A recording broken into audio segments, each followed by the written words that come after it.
Hola a todos, bienvenidos. Nosotros estamos aquí en este pequeño espacio. Somos estudiantes de la Universidad Galileo, Facultad de Ciencias de la Salud, sede San Marcos. Nosotros tenemos el agrado de darles a conocer lo que es un tema muy bonito, que es depresión estudiantil. Con ustedes me presento, mi nombre es Yesenia Berenice Maldonado Miranda y mi compañera. Muy buenas tardes para todos, mi nombre es Adriana Liseta López Escobar. Vamos a presentar aquí al psicólogo que hoy está con nosotros acompañándonos. El tiempo para usted. Muchas gracias, mi nombre es Luis Humberto Miranda Castillo, soy psicólogo clínico.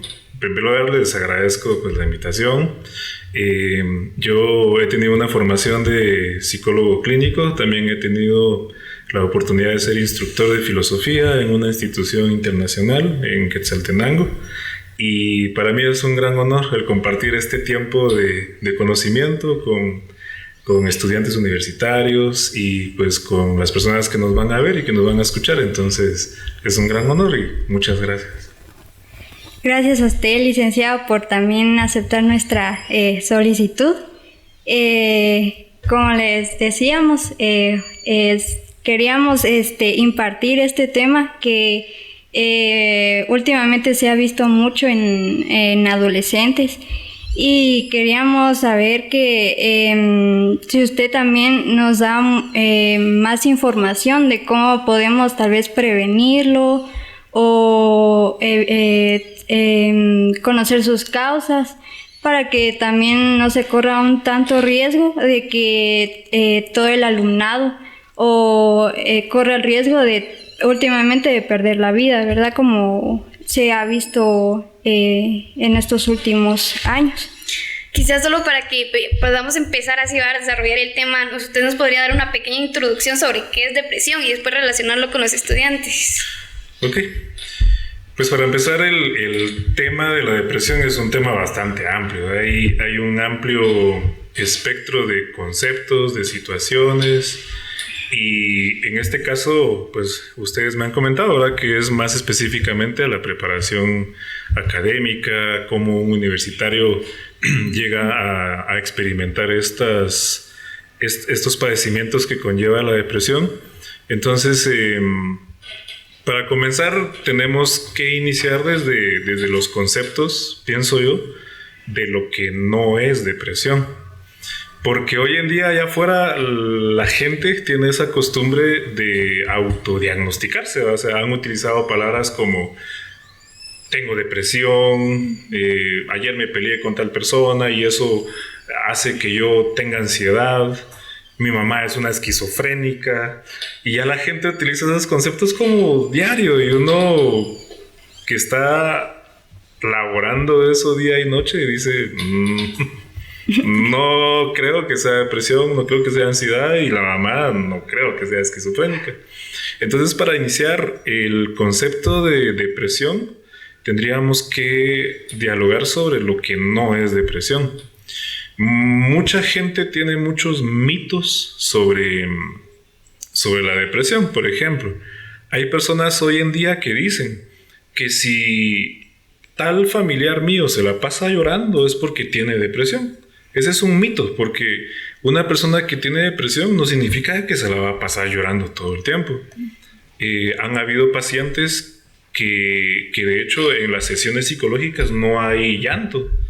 Hay muchos pacientes que tienen depresión que en realidad ellos dicen, no, yo no lloro, ¿no? Entonces las personas allá afuera tienen muchos mitos sobre lo que es la depresión. Entonces, para seguir entendiendo el concepto de depresión, podríamos seguir buscando los mitos que la gente tiene sobre lo que es la depresión. Lo que ha venido creando la misma gente, y no por ir a un psicólogo o a alguien especial, ha venido ella misma creando, por así decirlo. Exacto. Y en realidad es una situación bastante comprometedora como llegar a diagnosticar a una persona, porque clínicamente una persona tiene que cumplir cierto tiempo con un estado de tristeza constante. Sí está claro, la depresión se caracteriza por un sentimiento de tristeza que es constante, o sea, es día y noche, pero este sentimiento de tristeza, para que se le diagnostique como depresión, tiene que tener un lapso de 2 semanas, 4 meses, 6 meses, 8 meses, es porque ya está en un grado grave o crónico de depresión. Pero hay muchas personas que, para seguir con los mitos, hay muchas personas que cuando pierden a un familiar, rápidamente dicen, no, le va a dar depresión. Pero lo que la gente a veces no considera es de que esa persona tiene todo el derecho a estar devastada. Tiene todo el derecho a pasarse llorando todos los días.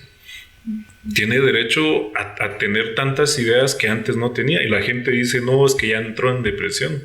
Pero eso sabemos todos, que hemos tenido la oportunidad de perder a un familiar. Todos sabemos de que esos primeros meses son catastróficos, pues. Pero está permitido. Cuando ya no se sale de ese estado de tristeza constante, cuando yo ya perdí el interés de cosas que antes sí me gustaban, cuando ya no hay motivación, es donde ya empiezan a surgir como las manifestaciones de lo que se trata ya de una depresión. Entonces, la depresión prácticamente es algo persistente, algo que está instalado aquí, que está instalado acá. Es tener las ideas y los pensamientos de que somos o inútiles o incapaces, o sentirnos indefensos, sentir realmente esa tristeza tan pesada, que cuando hemos intentado salir de esos estados de tristeza, nos sentimos tan cansados que hemos agotado todo, y como no funciona, es donde viene esa pesadumbre de ánimo, donde ya nosotros dejamos de hacer cosas que antes sí. Por ejemplo, salir con amigos, disfrutar un almuerzo con la familia.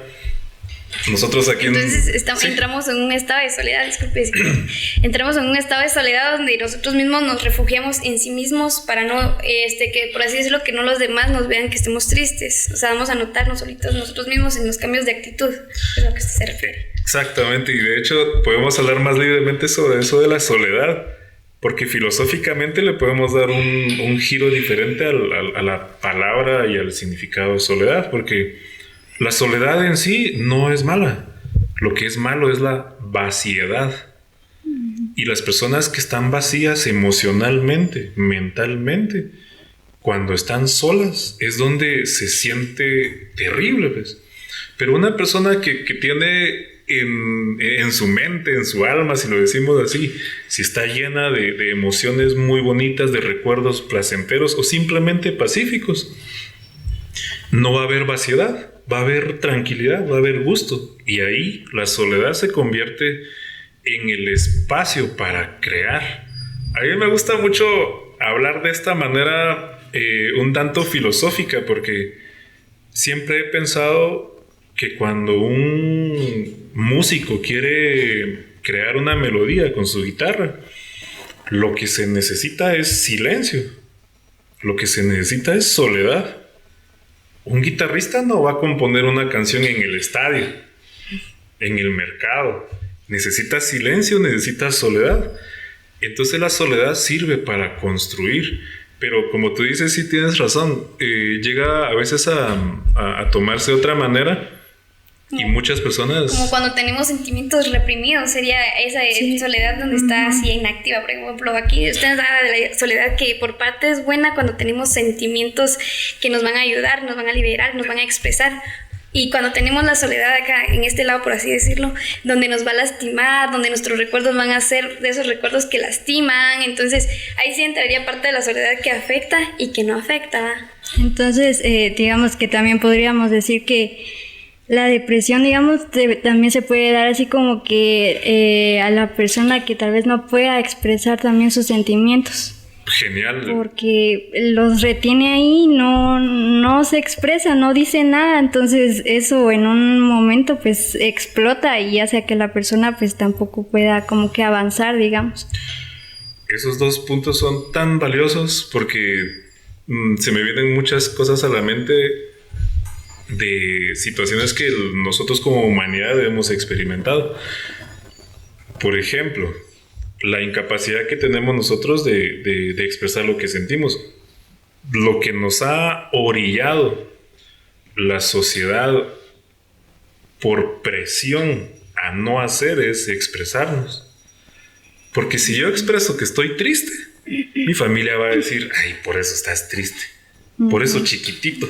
En mi tiempo, eso no se llama depresión, dicen los familiares así. Y uno dice, rayos, no saben lo que me costó a mí. Decirlo. Expresar. Para lo que ustedes es pequeño, para mí es todo el mundo encima.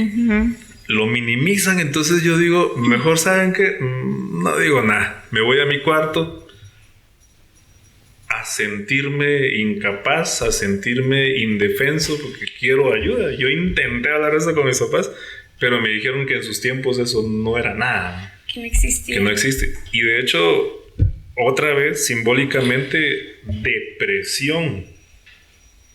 De ahí viene justamente ese significado sutil, la presión que hay.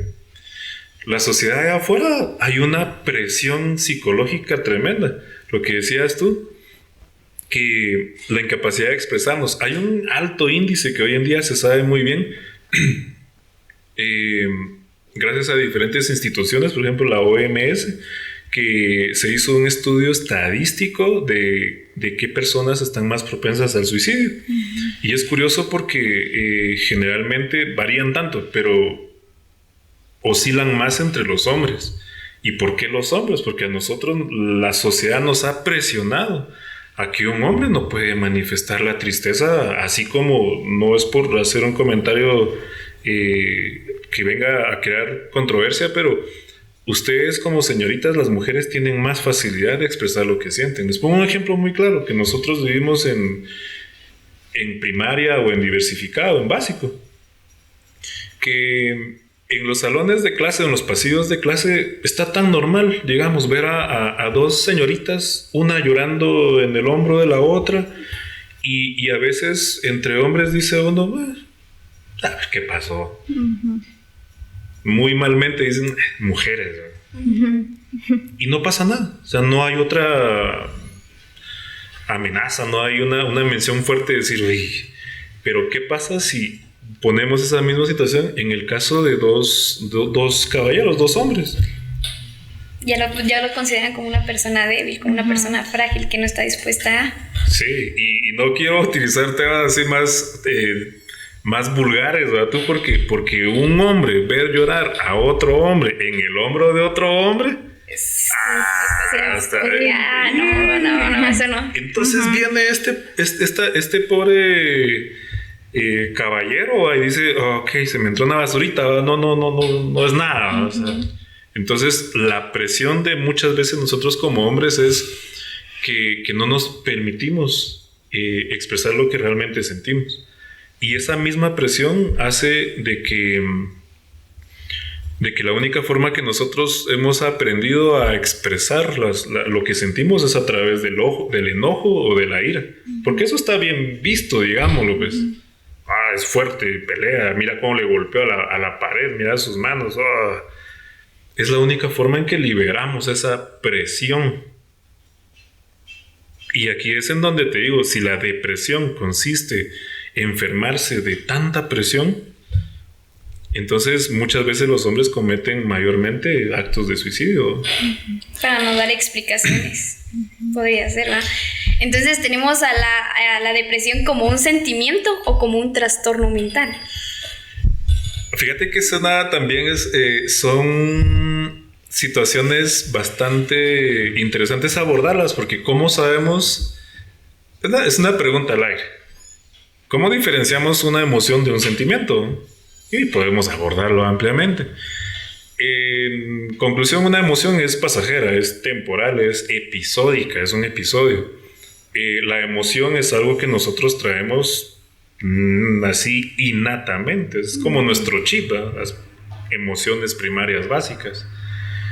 Pero el sentimiento es algo más construido, es algo más elaborado, es algo que necesita de muchos contextos culturales, espirituales, sociales, personales, y ya uno construye en base a la emoción, construye ese sentimiento y lo que va a significar. En el caso de la depresión, necesito decirte que se diferencia mucho de una emoción porque te pongo un ejemplo.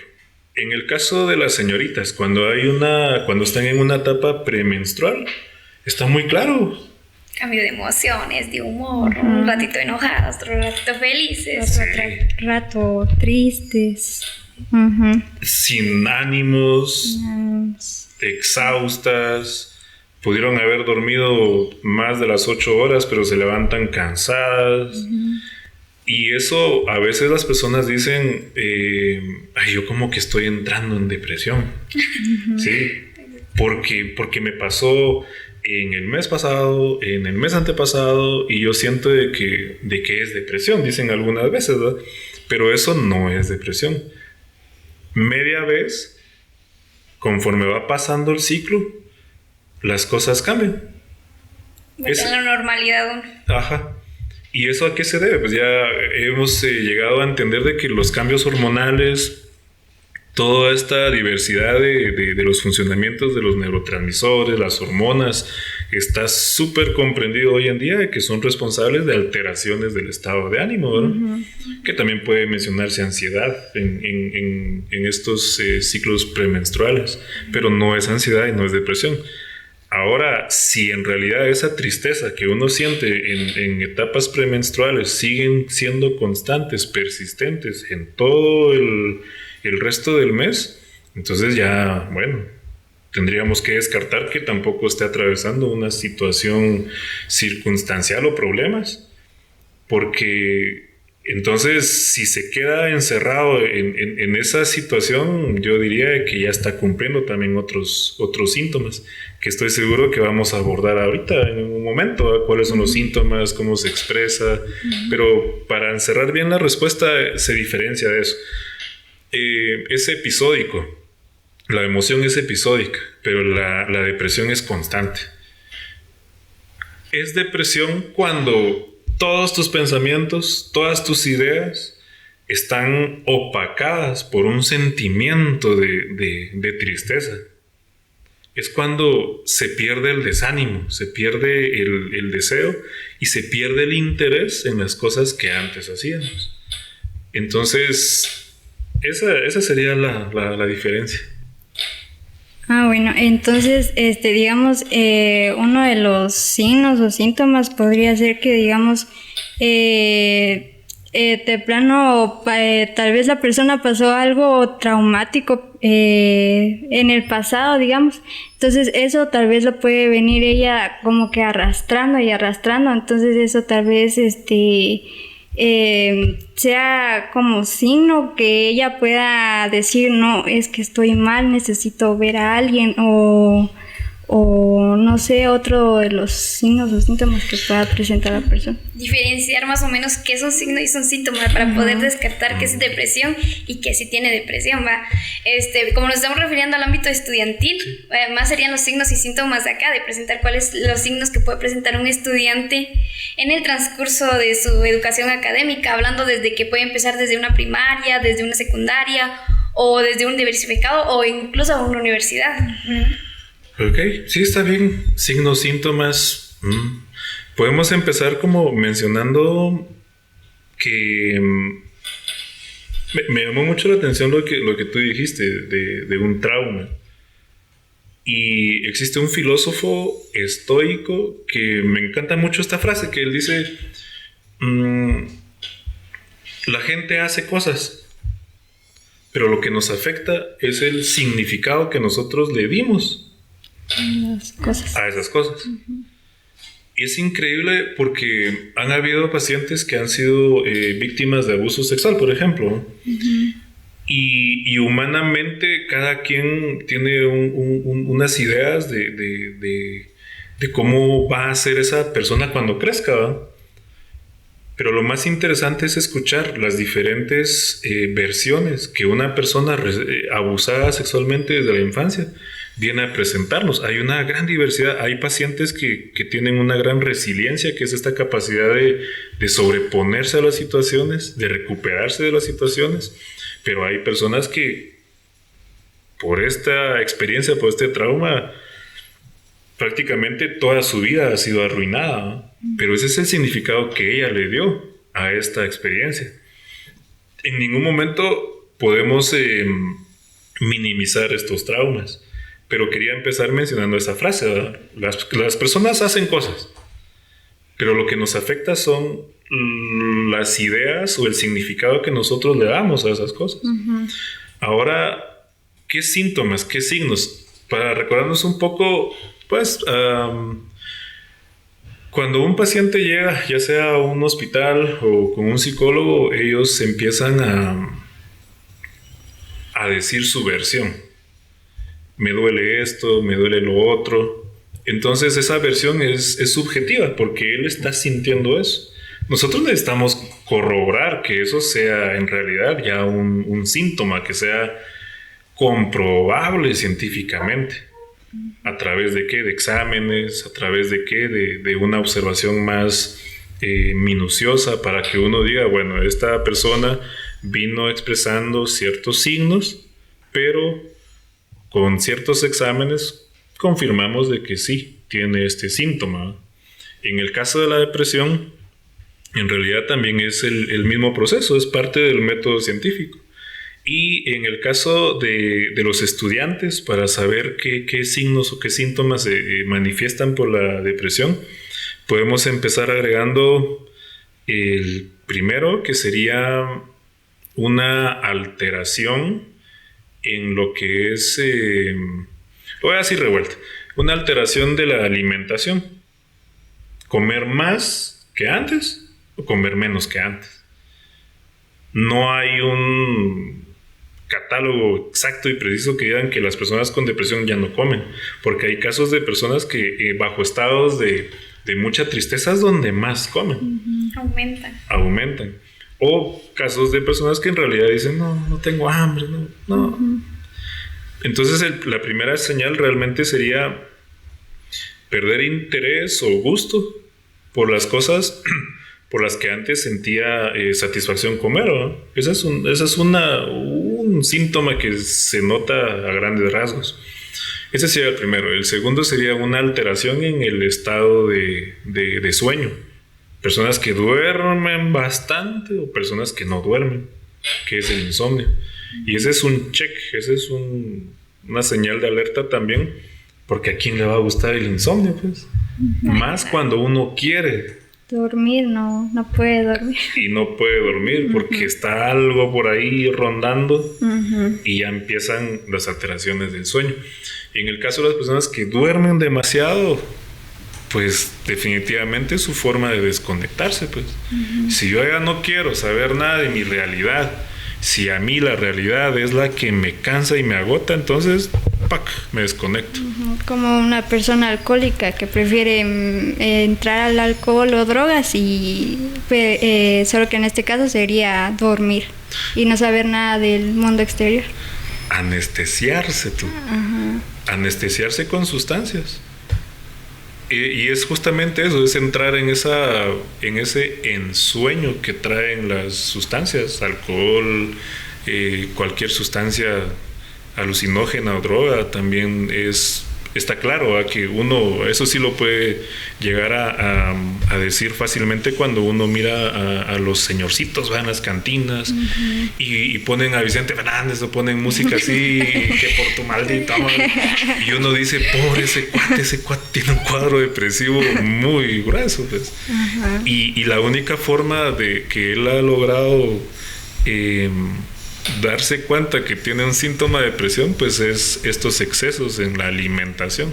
Pero en este caso es en los excesos también de las sustancias o en las alteraciones del sueño, que es eso precisamente, desconectarse de la realidad.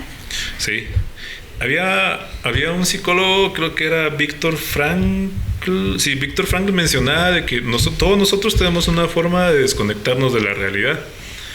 Y él me encantaba mucho porque él decía, las formas que tenemos de desconectarnos de la realidad, ¿cuáles? Él decía, bueno, a veces es la música, que de hecho, vaya, si no tiene ese poder la música, a muchos nos desconecta de la realidad y creamos otra alterna. Qué rico, es un tiempo extra, ¿no? A veces son novelas, a veces son series que uno dice, bailar, cantar, divertirse, expresarse solitariamente, estar en sí mismo uno, ser feliz. También actividad física, que siento yo que también es como que una serie de escape, digamos, para la persona. Exacto, y de hecho también el ejercicio es parte del tratamiento que es obligatorio en las personas con depresión. Tal vez me voy a saltar un poquito otras preguntas, pero hay un dato muy curioso de lo de la depresión, que es que las personas depresivas realmente tienen una preferencia a lugares cerrados, a una ambientación oscura o tenue, y el dato curioso es de que a una persona con depresión sí necesita realmente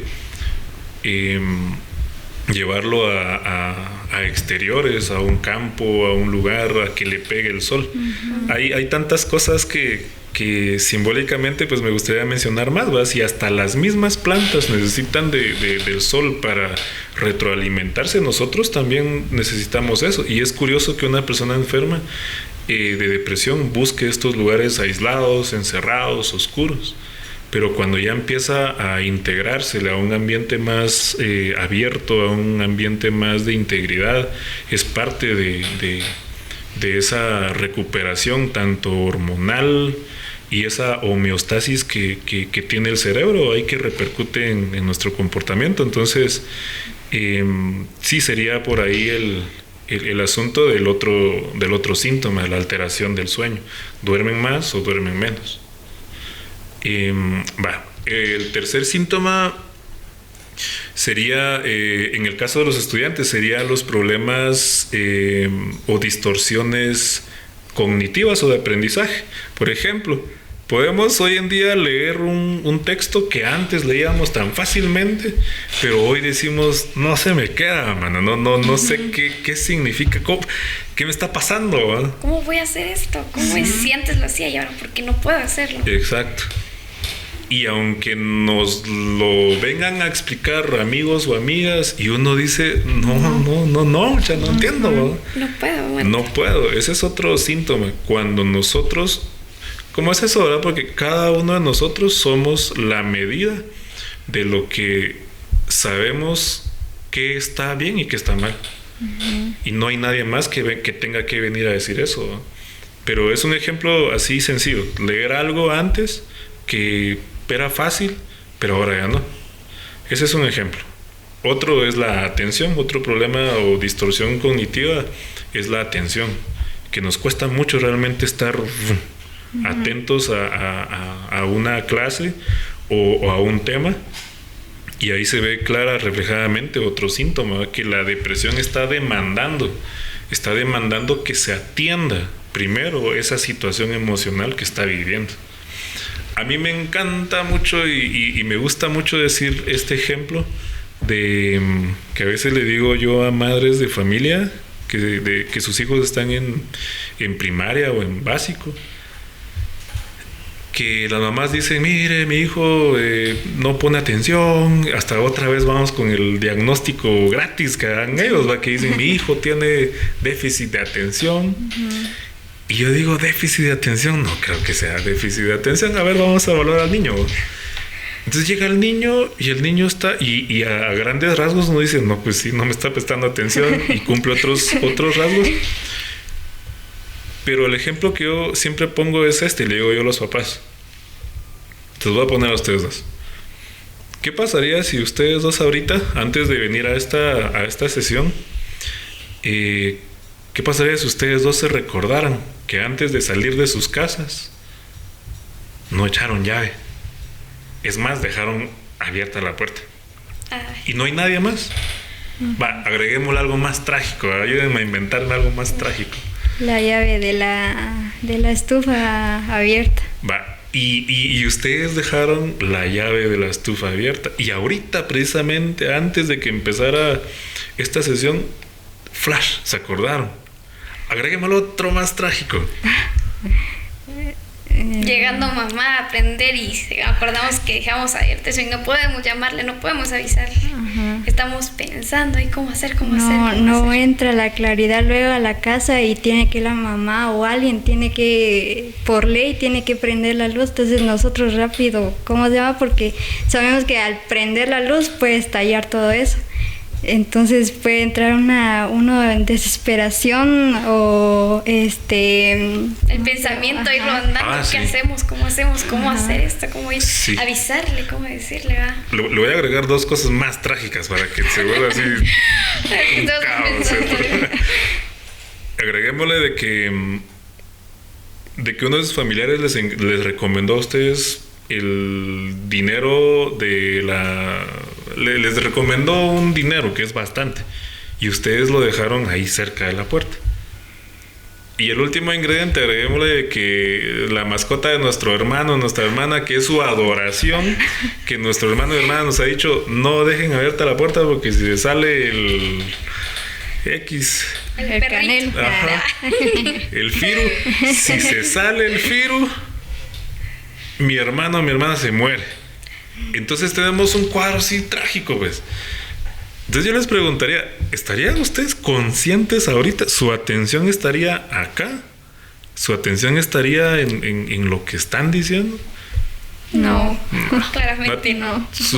Nuestro campo de atención y de concentración está en los 1000 escenarios trágicos. Era lo que tú decías. Mi mamá va a entrar, mi papá fuma y cuando fume, ahí te voy, San Pedro. La puerta abierta, puede llegar alguien. Mi hermano, el perro. Ay, no. Entonces la atención no va a estar acá, la atención va a estar allá. Y eso es lo que realmente sucede en el campo estudiantil o en el campo académico. Entonces yo le digo a las mamás y a los papás, les digo, miren, antes de que se le diagnostique déficit de atención o hiperactividad, primero, o sea, déjenme conocer cómo está este niño, porque este niño no tiene su mente para lo que la maestra le está enseñando. Este niño necesita atender las situaciones que no han sido atendidas allá. Tal vez este niño no tiene pena de la puerta, de la estufa, del perro, pero sí tiene penas de la discusión que hubo en casa, de lo que sucedió con el vecino, de la enfermedad de este familiar que él está cuidando, o ahí entra las situaciones importantes que muchas veces no se atiende. Pero la gente dice, hiperactividad, Aragán es. Pero no es eso, ahí, ese es otro síntoma de la depresión. Y lo más triste, digamos, es que esta persona con este síntoma de depresión no sabe por qué está así. Dice, no sé. No reconoce sus sentimientos y emociones. Exacto. Y me gustaría agregar algo de eso porque somos muy autocríticos. Y un ejemplo sería de que si yo soy estudiante, yo tengo un montón de problemas allá en casa y personales, yo soy muy autocrítico, yo diría en silencio. Pero si mis demás compañeros también han de tener problemas. Aquel que está por allá tiene problemas más gruesos que los míos y está estudiando y está leyendo, sacó buenas notas. Entonces, ¿qué? Yo soy el malo. Empezamos a compararnos unos con otros, o incluso nuestros familiares empiezan a compararnos con alguien más. Sí, lo que más comúnmente pasa es que a veces entre los papás los comparan entre hermanos. Y dice, ves que por qué no sos igual que tu hermana, si ella saca buenas notas y es bien portada. Entonces eso, quiera que no, al hermano le genera, pues, no sé, tal vez un montón de ideas donde dice, ¿por qué no hice esto? Es que ¿por qué soy así? Y empieza a crear sus propios pensamientos hacia él y se lleva una imagen mal de él también. Sí, es cierto, la comparación es terrible. Y a mí, otra vez, citando a otro filósofo, en forma, parafraseando, lo que este filósofo pensaba es que la única persona con la que debemos compararnos es con el que nosotros fuimos ayer. Es la única persona con la que debemos compararnos. Pero hoy en día está bastante enraizado eso de las comparaciones. Lamentablemente sí, también es otro ingrediente que desde muy chiquitos viene a detonar nuestra autoestima y se va dando ya en la etapa estudiantil, cuando lastimosamente hay muchas cosas que reestructurar en la educación, ¿no? Ya es más una competencia de ver quién tiene más notas, de ver quién tiene más méritos o promedios. Ya no, o sea, es más una competencia, ya no es una cooperación. Sí. Incluso muchas veces decimos, nuestra nota no nos va a definir, pero eso lo estamos diciendo por fuera, pero por dentro se siente que sí. O sea, hicimos nuestro mayor esfuerzo, ¿y por qué esta nota? ¿Por qué esta nota? O sea, por fuera decimos una nota no nos va a definir, pero realmente por dentro tenemos otro pensamiento, que es una tristeza, por así decirlo. Y si no nos enfocamos mucho, quizá no nos lleve, pero si nos enfocamos demasiado a ese sentimiento, a esa nota, puede que ahí empecemos con un tipo de depresión. Sí. Empecemos a decirnos por qué no puedo, por qué esto, y a ser incapaces a presentar algunos de los signos que usted ya nos había dicho, que era lo de no poner atención en las clases, no estar presente, el cuerpo aquí, la mente allá. Entonces podría ser uno de esos, ¿verdad? Entonces eso también podríamos decir que es una de las causas que nos genera depresión en los estudiantes, porque también puede verse el caso de que incluso entre los mismos maestros nos comparan con otros compañeros. Entonces eso nos destroza, quiera que no dije. Sí. Es interesante todo eso que mencionaron.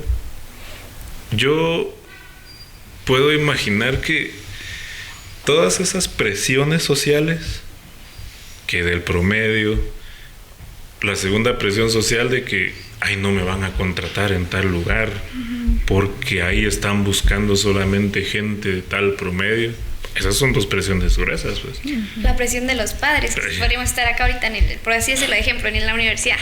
Estamos aquí, nuestros padres esforzándose para trabajar, darnos nuestros gastos, con nuestra colegiatura y gastos extras.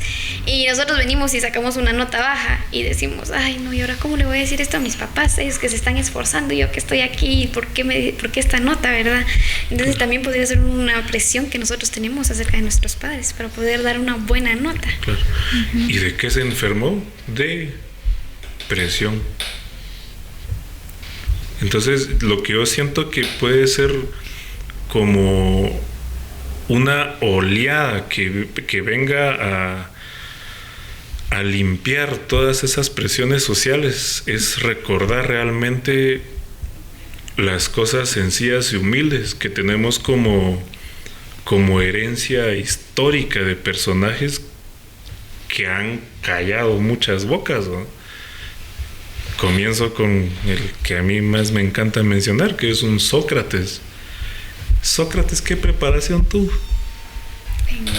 Este cuate no tuvo una preparación máster en filosofía, ¿no? Sócrates, al igual que también Diógenes, que era el antecesor de Sócrates, Diógenes era un vagabundo, pues. Pero cuando uno va a revisar sus ideas, estos cuates rebasaron a muchos profesionales en el tema. ¿Quién los recuerda a ellos ahora? A estos profesionales. Pero sí recuerdan a las personas más sencillas, más humildes. Tenemos un Sócrates No hubo preparación, mas sin embargo lleva más de 2800 años. Podemos mencionar al padre de la medicina, a Hipócrates. Hipócrates jamás o sea, no, ni siquiera había era el padre de la medicina, pues. Entonces, ¿cómo sin aprendió? Necesidad de estudios. Sí, imagínate cómo. Y más sin embargo, ahí está. Otro ejemplo, el más cotidiano y el más frecuente, un carpintero de hace tantos años. ¿Quién es ese carpintero? Pero examinemos sus parábolas, examinemos sus mensajes. Hay un contenido filosófico tremendo. ¿Y qué preparación tuvo? Entonces, podemos mencionar a un Mahatma Gandhi, podemos mencionar a un Martin Luther King, podemos mencionar a un montón de personajes que examinándolos bien no tuvieron una preparación de tanta presión. Y ahí es donde viene la necesidad de recordar realmente el por qué estamos estudiando. Y yo les quería preguntar a ustedes, bueno, ¿de dónde viene esa inquietud de no tener tal promedio? ¿Desde dónde lo venimos arrastrando? Desde papá, desde mamá. Y nosotros lo hemos llegado a deducir por nosotros mismos y ya lo tomamos como una realidad. Entonces, una nota, como dices tú, no va a determinar tus capacidades, pues. Hoy en día hay otras formas de admirar las cualidades que tiene una persona. Entonces sí, ese sería otro síntoma. Las distorsiones cognitivas, la falta de atención, la memoria.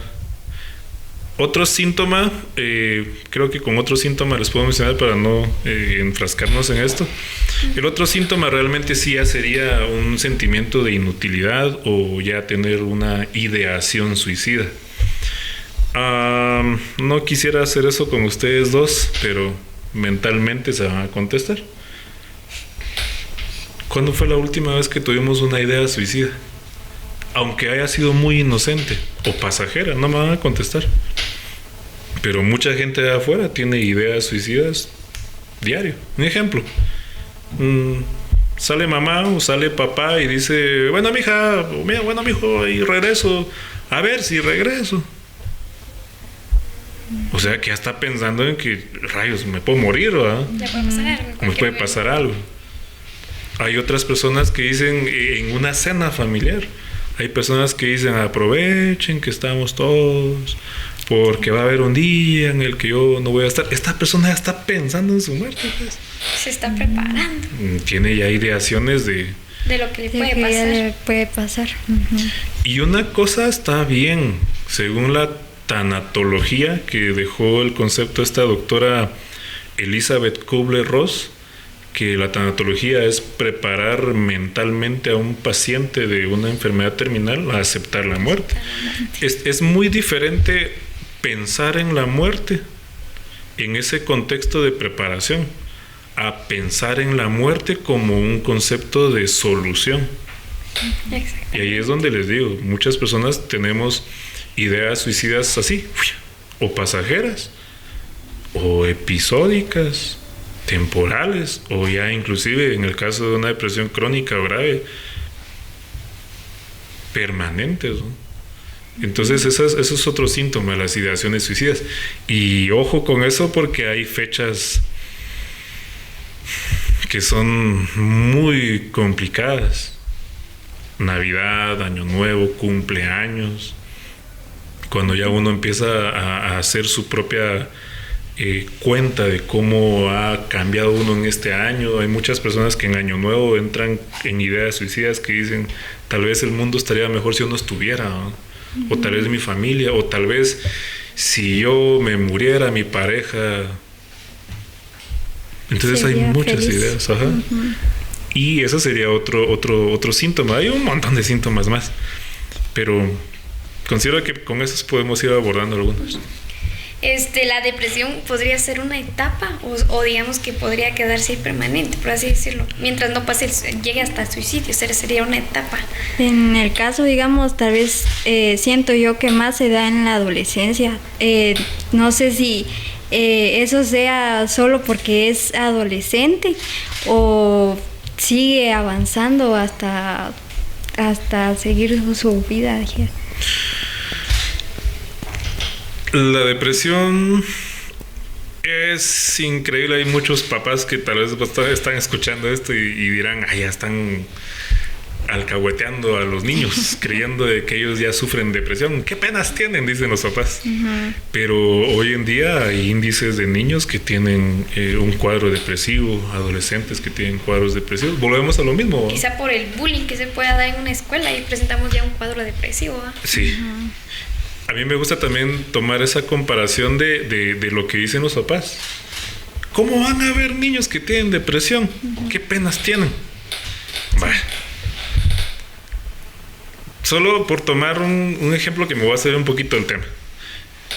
Antes, en ese antes de ellos, claro, había que trabajar y ganarse lo suyo, pero hay un dato así como de humor que dicen: yo a los 26 años abriendo por primera vez mi cuenta de Spotify, mientras que mi papá a los 26 años ya era dueño de un montón de terrenos, ¿verdad? Sí, y muchos papás dicen: yo a tu edad ya tenía esto, tenía lo otro. Yo todavía estaba casado, hice 3 hijos, ya la casa, ya toda la vida hecha. Y uno se siente miserable porque dice: me prestaste tu tarjeta para mi cuenta. Pero ¿cuál es la diferencia de eso? Lo que sí está muy claro es de que, hablando socioeconómicamente, hay una gran diferencia. Si nosotros ahorita de jóvenes tuviéramos los mismos efectos salariales que tenían antes nuestros papás, nosotros también tuviéramos esas capacidades. Pero lo que sí está muy claro es de que no son los mismos tiempos económicamente. Nuestros papás no tenían la obligación de estudiar para tener una entrada de salario. Exacto. Pero nosotros tenemos nuestro trabajo, pero no alcanza. Incluso no solo un trabajo, puede que nos digamos en 3 trabajos, uno en la mañana, uno en la tarde, incluso hasta en la noche, para poder tener un ingreso fijo. Exacto. Y aparte de eso, tenemos esa idea de que tenemos que estudiar para tener una opción mejor. Entonces tenemos un trabajo o 2 trabajos más estudiar. Nuestros papás, algunos de ellos sabrán, si lo lograban hacer, genial, pues, o sea, pero antes muchos papás en sexto primaria, ya no más, un trabajo, y ahí tienen sus terrenos. Hola, eso hubiera significado entonces de que nosotros hubiéramos tirado a la universidad y nos hubiéramos quedado en sexto primaria con el trabajo que tenemos hoy en día. No logramos comprar, pero nada. Entonces ahí hay grandes diferencias. Como les dije, me salió un momento del tema, pero eso es lo que los papás no pueden como prever, ¿verdad? De que sí hay cambios. Lo que tú dijiste está también bastante interesante del bullying de ahora. Nosotros a nivel de culturas hemos cambiado tan drásticamente. Y por tomar ahí sí un tema bien apropiado a este contexto, es lo que pasa en las universidades o en las secundarias de Estados Unidos. Un niño, un adolescente que sufrió de bullying, bueno, un arma, una granada y ahí les va. Y tengo que aprovechar de decir esto porque cuando estos adolescentes de Estados Unidos han sido criticados, me gustaría que me ayudaran a recordar, tal vez si ustedes han visto estas noticias, cuando entra un estudiante a dispararle a los compañeros o a los maestros. ¿Qué es lo que la gente dice cuando ya sale la noticia? Joven se suicida después de haber matado a tantas personas. ¿Qué es lo que la gente suele decir? Que los papás no le ponen... es problema de los papás, que tal vez no le dieron una educación, no pusieron, por así decirlo, mano dura delante de él, es lo que comúnmente dice la gente, sin saber que el pobre pudo estar sufriendo bullying dentro de la escuela, y la mejor manera para él, para poder así por decirlo, vengarse o expresar lo que realmente sentía, fue matar a todos, generalmente, ¿verdad? Claro. Entonces tenemos esa idea de que es culpa de los padres, dice uno a veces, o es culpa de él mismo, porque no es, o es culpa de los maestros, pero no nos damos realmente cuenta de dónde viene el problema. Nunca preguntamos, nunca nos acercamos a esa persona a preguntarle si él se encuentra bien o si ella se encuentra bien. Exacto. Y eso es al punto al que quería llegar, porque es muy fácil delegar, o sea, es muy fácil decir, los papás no se dieron cuenta, los maestros no se dieron cuenta. Pero si hacemos un resumen, nosotros ahorita, antes de venir acá, ¿a cuántas personas pudimos ver en la calle o en el busito donde veníamos o en el parque? ¿Cuántas personas logramos ver que se lograra notar que tiene un ánimo? ¿Cuántas personas logramos captar? ¿Nos acercamos a hablar con ella? No. Y ahí es una responsabilidad prácticamente de todos como sociedad. Pero cuando alguien hace algo así, rápido buscamos a un culpable. En Estados Unidos se culpó bastante a cierto tipo de música, al rock, al metal, qué cosas satánicas, qué mensajes. Y me gustó mucho lo que dijo un cantante. Dijo, es muy fácil decirlo y no... como que juntar los hechos, digamos. Sí. Y este músico decía, bueno, la música lo que hace realmente es eso, o sea, lo que hablábamos en un momento, crear una realidad alterna, un escape de la presión, de la tensión.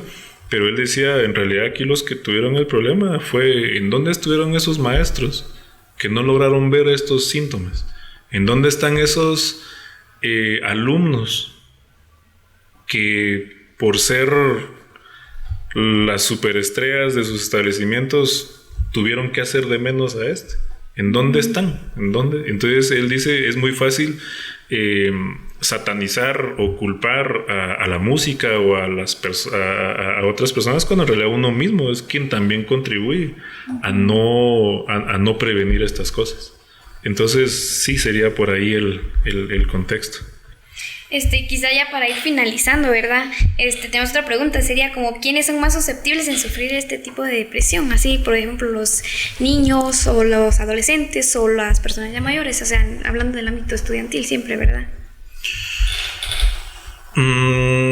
Hay que ver siempre lo de los aspectos de herencia. La depresión ya está comprobado de que sí puede ser hereditaria. Si en nuestra familia hubieron cuadros depresivos, es muy probable que nosotros tengamos estamos propensos a desarrollar la depresión. Entonces el primer aspecto tendríamos que ver la herencia. Y ahí es donde empieza lo complicado del asunto, porque nuestros papás de hierro de antes, no existe la depresión. Uh-huh. Pero sí tomaban.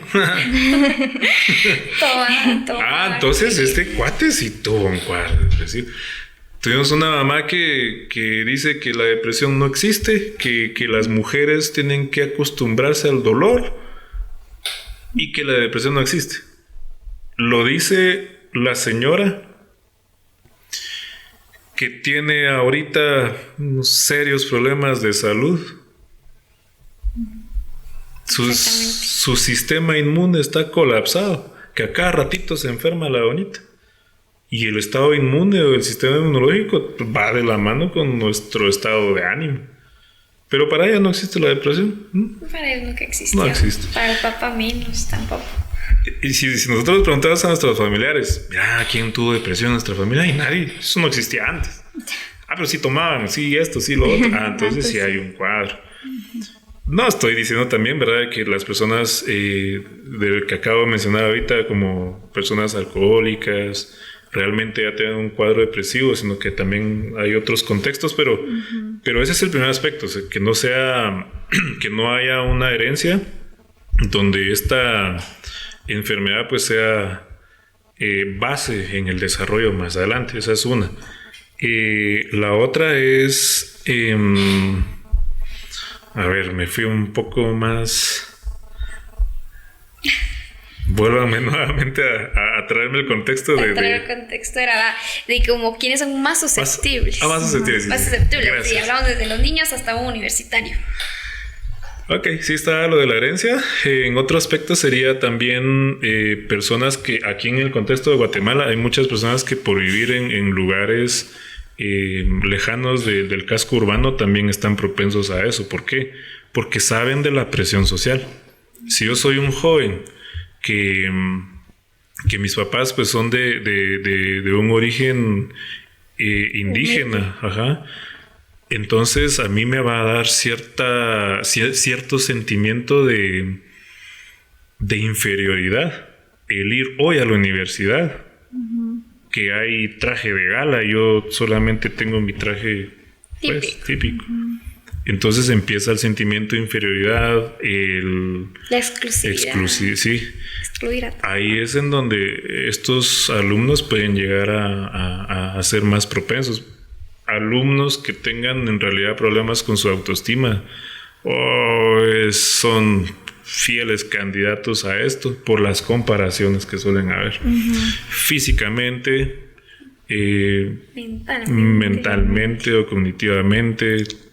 Volvemos a hablar de la comparación, también son posibles candidatos y personas también, fíjate, personas que son propensos a adicciones, son candidatos también para que llegue a pasarles algo en su vida, un detonante, un trauma o esto le llamamos agentes estresores, algo que venga a detonar todo este campo emocional de experiencias que no podemos abordar y que en base a eso ya caemos a una depresión. Entonces eso nos hace preguntarnos a nosotros qué tan preparados estamos para enfrentar las tragedias que sabemos que la vida nos va a tener.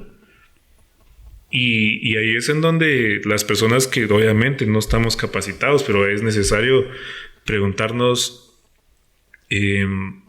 cómo le estamos enseñando a los niños a prepararse ante ciertas tragedias emocionales, por ejemplo los duelos, que son una de las causas de depresión, duelos, separaciones y otros contextos más. No les estamos enseñando a nuestros niños, solo les decimos ya va a pasar, tranquilo, todo va a pasar, pedirle a Dios, que está bien, puedes pedirle a Dios, pero hace falta algo más, algo que yo como papá o que yo como familiar yo le diga, mira, a mí me funcionó esto, no sé si a ti te vaya a funcionar, pero probemos, ¿no? Entonces hace falta una prevención. Entonces sí, las personas que suelen ser adictas a una sustancia están proclives a caer en una depresión, no solamente por ese gesto, sino porque también neuronalmente también se puede dar ese inicio de depresión biológica. Hay personas que en realidad están en sus vidas bien, tranquilos. No hay un estresor, no hay un trauma, pero empezaron a tomar tal medicamento y cuando tomaron ese tal medicamento fue donde se vinieron abajo. Y sí, ahí la depresión puede ser diagnosticada por el consumo de algún medicamento, alguna sustancia, ya sea una droga, y eso hoy en día está muy claro. Entonces, esos podrían ser los candidatos. ¿Qué más? Sí, sería más que cualquier persona viendo desde qué tipo de ambiente, vamos a ver qué candidatos son así. No vamos a generalizar ni vamos a dejar de exclusividad porque podemos empezar desde los niños hasta los universitarios. Sí. Ahorita me recordé, si me permiten, que me recordé de que existe también otro término en psicología que se llama el síndrome de burnout, que es el síndrome de sentirse quemado. Y es curioso porque también se los digo a ustedes para que se vayan preparando. No verlo como algo muy malo. Las personas que padecen mucho del síndrome de burnout, que tiene mucho que ver con la desmotivación, con el desgano, con el agotamiento, la pérdida del interés en lo que antes juramos que íbamos a ser los mejores o buenos, quienes padecen mucho de eso son el personal de salud, médicos, enfermeros. ¿Saben por qué? Porque como enfermeras hay una gran responsabilidad, pues es la salud. Y cuando llega a suceder algo que venga a afectar o a perjudicar a uno de nuestros pacientes, está el peso, ¿no? Recordémonos del COVID. Miren por eso yo digo que los promedios son Puntos suspensivos. En Estados Unidos, en Italia, habían grandes médicos que ahí estaba evidenciado, buenos promedios, pero cuando vieron que habían un montón de pacientes que se les estaban muriendo uno tras otro, ¿cuántos médicos nos enteramos nosotros que se terminaron suicidando? Uh-huh. Y eso que ellos vivían diariamente con ese riesgo y esa responsabilidad de que algo podía fallar en el proceso. Ellos estaban preparados para eso. Pero sucedió lo del COVID y resulta de que en el fondo no. Nadie estaba preparado. Nadie está preparado. Uh-huh. Y ahí es en donde te digo, creo que todos al final somos candidatos en algún momento de padecer estos cuadros que están catalogados en diferentes niveles, en el nivel leve, moderado, grave, y hay otras escalas para el grave. Y está bien sentir tristeza. La tristeza es una emoción básica que nosotros tenemos. Solamente pongámonos a pensar, ¿para qué sirven las emociones? ¿Para qué sirve la tristeza? ¿Para qué tenemos nosotros ese sentimiento de tristeza? La tristeza sirve para detener todo el estilo de vida que llevamos. La tristeza sirve para pausa. Algo anda mal, ¿verdad? Busca qué es, regresa al pasado, busca año tras año y detecta qué malo hay en todo esto. Entonces la tristeza sirve para pausar nuestro estilo de vida y detectar en dónde está lo malo. Cosa que no podríamos hacer si toda nuestra vida fuera estar felices. ¿En qué momento vamos a reflexionar? Es donde tenemos que hacer flexible la vida. La tristeza sirve para que nosotros seamos flexibles y nos demos cuenta lo tanto que hemos evolucionado. Para eso sirve la tristeza. Y el enojo también sirve. El enojo sirve para que nosotros le pongamos fin a ese algo que nos está molestando. Si no nos enojamos, se aprovecharían de nosotros en todo momento, pues. Entonces, cada emoción tiene su función. Y en este caso, sentirse triste, sentirse desanimado, es algo tan necesario para volver a flexionar. Mientras no llegamos al punto de depresión. Mientras que no sea constante, que no se alargue por más de 2 semanas, meses. Pero como les digo, esta es nuestra condición de seres humanos. Las personas no entienden eso al momento de las comparaciones. Porque siento yo que la persona que compara a las demás es una exclamación que demuestra que si yo estoy comparando a los demás, yo estoy gritando que soy tan perfeccionista. Uh-huh. O sea, yo me creo perfecto y quiero que mis hijos y quiero que mis familiares sean perfectos. Sí. Entonces yo digo, bueno, nosotros somos el fruto de la imperfección, pues. Si lo miramos desde un contexto religioso, rayos, somos el fruto de la imperfección. Tenemos a nuestros antecesores, Adán y Eva. Uh-huh. Somos el fruto de la imperfección. ¿Qué nos hace pensar que vamos a ser perfectos? Entonces tenemos que aceptar nuestras condiciones y realmente sacarle el mensaje que hay de trasfondo. Hay una frase de otro filósofo alemán, Friedrich Nietzsche, que no me puedo ir de acá sin mencionarlo. Uh-huh. Él decía: quien tiene un porqué para vivir, nunca se va a preguntar un cómo. Yo lo entiendo de esta manera. Cuando nosotros tenemos bien claro el por qué estamos viviendo, no nos vamos a preguntar cómo hago eso, cómo hago lo otro, porque es más fuerte ese impulso de ese por qué, de por qué estoy yo trabajando, que no puede venir a derribarnos tan fácilmente las cosas que van a suceder a nuestro alrededor. La tristeza es muy necesaria porque nos hace ser flexibles. Y en el caso de una tormenta, solo tomo ese ejemplo, cuando hay una tormenta, un huracán, un ciclón, ¿qué es lo que termina al final de esa tormenta estando de pie en las playas? ¿Qué es lo que no se llevó el aire? Las palmeras. Sí, las palmeras. Se llevó las tejas, se llevó la ropa de la vecina, se llevó todo, pero lo que no se llevó fue las palmeras. Árboles que antes eran así gruesos, macizos, bien sembrados, ahí están tirados porque no fueron flexibles como las palmeras. Y por eso hay que ir aceptando los cambios que se den cada exacto. día. Si yo tengo una tristeza ahorita, démosle, compartímela. Y hay que saber con quién. Para no hacerla de menos, para no compararte. Entonces, las personas que aceptan sus tristezas se vuelven flexibles.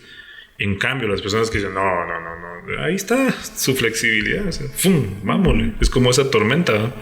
Entonces, quien tiene un porqué en su vida nunca se va a preguntar un cómo. ¿Cómo hago esto? ¿Cómo hago lo otro? Y eso nos viene a crear otras dudas existenciales más, que la verdad es que hay que profundizarlas. Si ya tienen ese porqué, también duden de eso. Porque muchos allá afuera están viviendo por sus hijos, por sus esposas, por su familia, por su trabajo. Pero fallece el hijo, fallece la esposa, pierden el trabajo. ¿Dónde está el sentido de la vida? Sentido de vivir. Si yo creo que mi hijo, mi esposa, mis amigos, mi trabajo es lo que le da sentido a mi vida, estoy muerto. Porque cuando esto se acabe, yo me acabo. El sentido de nuestra vida tiene que ir más allá de eso. Tiene que ser, y esa es la gran pregunta que ustedes dirán, Raiz, ¿pero qué hay más después de eso? Pues bienvenidas a nuestra condición. Pienso de que lo que le da sentido a nuestra vida es reconocer que no existe un sentido. Es decir, reconocer de que nosotros estamos en este plano de convivencia mutua para realmente tener la certeza de cómo queremos ser recordados. ¿Cómo quieren ser recordados? ¿Solo porque es el doctor que tuvo su mansión y porque tuvo sus carros? ¿Quieren ser recordados solo por eso? No. Eso les va a durar una generación. Sus nietos van a decir, mi abuelita tenía una casona. Tenía unos carrazos. Pero en otra generación, ¿por qué fue recordado? ¡Qué vacío! Y ahí es donde yo les digo otra vez, Sócrates, Diógenes, un Siddhartha Gautama, un Buda en la India, un Gandhi. Estos personajes no se enfocaron en ese sentido de vida, de cosas materiales, sino de cómo querían ser recordados. Y al final lo que nos hace seres humanos es de que nosotros somos insaciables ante lo eterno. Queremos beber de esa fuente de la eternidad. Y la mejor forma de volvernos eternos es cómo queremos que nos recuerden. Yo creo que ahí está el sentido de la vida. ¿Cómo queremos que nos recuerden? ¿Cómo queremos ser recordados después de la muerte? Sí. Podría ser. Entonces es lo que les podría compartir. Bueno, pues ya ante todo agradecerles por aceptar esta invitación y por darnos esta gran explicación sobre la depresión. Yo quería alargar más el tema, pero lamentablemente ya nos da el tiempo. Pero creo que con esto me puedo ir satisfecha y creo que con esto también podría satisfacer como que el conocimiento de las personas y para que ellos tengan pues lo esencial para que también nos ayuden a prevenir todo esto que también nos ha estado afectando.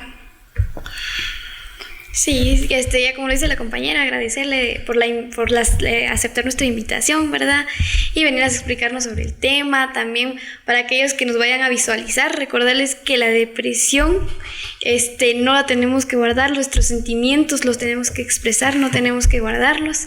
Y al psicólogo Luis por aceptarnos y la verdad agradecerle por estar acá con nosotros y darnos la explicación.